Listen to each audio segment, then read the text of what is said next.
Good afternoon, everyone. Welcome to Blacklogic. So today we have a couple of stories. We want to talk about the Ukraine and of the Northern Korean soldiers that was captured. Also, the rhetoric behind Trump's Greenland ambitions and exploring four possible outcomes, and also Russian defied amid U.S. sanctions that vows to continue oil and gas production. So in a surprising twist, Ukraine has reportedly detained two North Korean soldiers inside Russian borders, according to President Zelensky. This event could further complicate the already tense international atmosphere, potentially leading to escalated conflicts or diplomatic fallout. And what's going to happen behind this is when Donald Trump and President Putin get together and have these discussions, I know that Donald Trump is going to ask President Putin about these North Korean soldiers.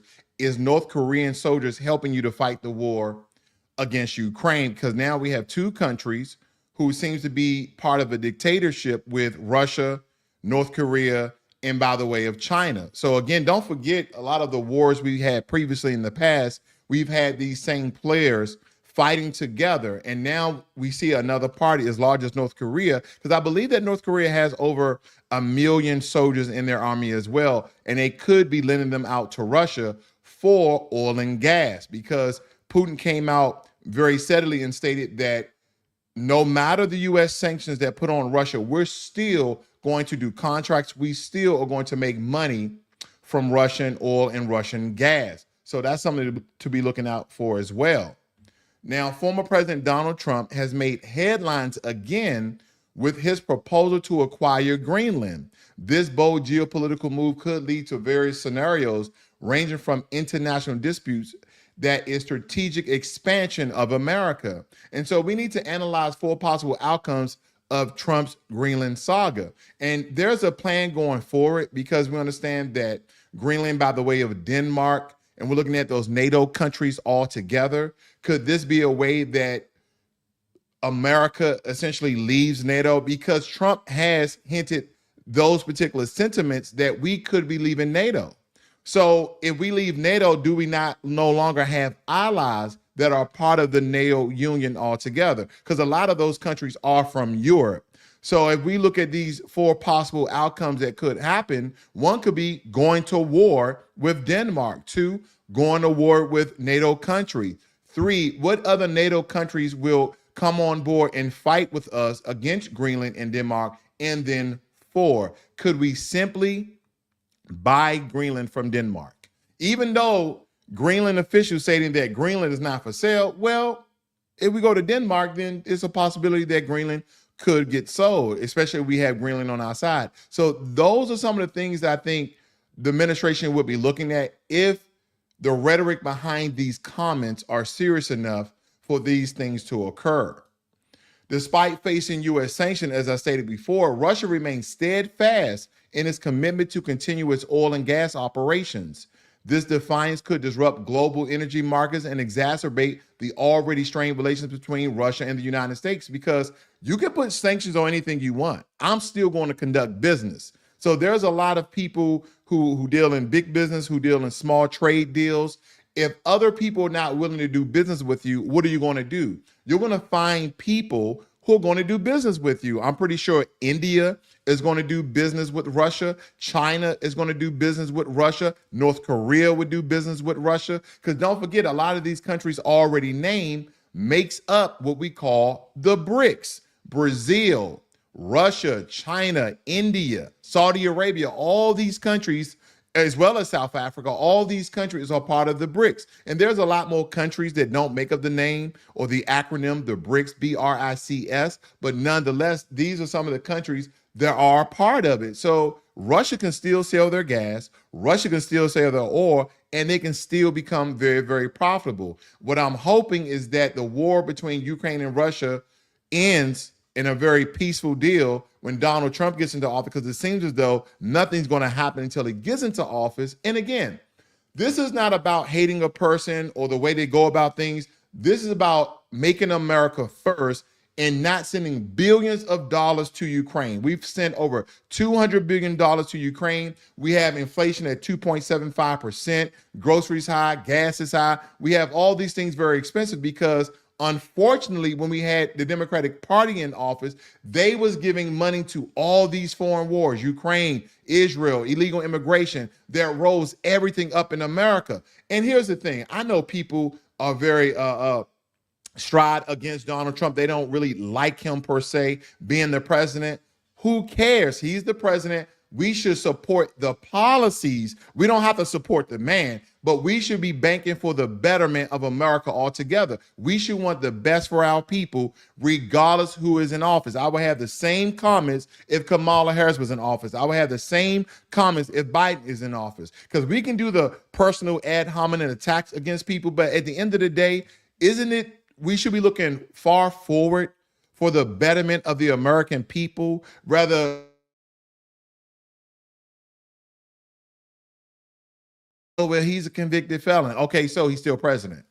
What is he going to do that's going to benefit you and yours? That is what we should be looking at. And I think a lot of people are getting very emotional about the man, but not the policies that could potentially help us all. Now, Canada is bracing itself for a potential trade war with the United States by preparing retaliatory tariffs. And this proactive stance signals a tough response to any aggressive trade measures from the U.S., which could have significant economic impacts on both countries. And I believe that Canada feels disrespected because Donald Trump was not playing when he's saying that Canada could be the 51st states. Canada can be the 51st states. And he was telling why. We give $200 billion to Canada each and every year, and they make 20% of American cars. We also take their exports where they take very limited American imports. So everybody is making money off America where America is not making money off of them. So let me know how that essentially happens. Now, I see a couple of people in the chat. Hey, Volvo, good afternoon to you. M says, how can we stop our teenagers from finding out that Trump is a convicted felon? I don't want them to know he is still out on bail for $200,000 and was found liable for sexual abuse and business fraud. And a happy face with kisses. I don't know if that was a joke or not, but he's a public figure and we should know every single thing about him, good and bad.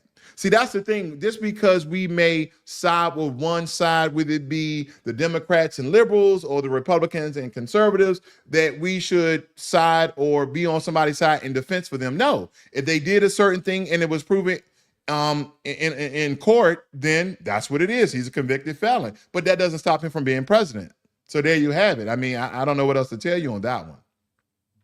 Moving right along, Mark Zuckerberg, this clown, has reached out to former President-elect Donald Trump to stop the European Union from imposing heavy fines on U.S. tech companies. Is this the reason, Mark, why you gave Donald Trump's inauguration $1 million?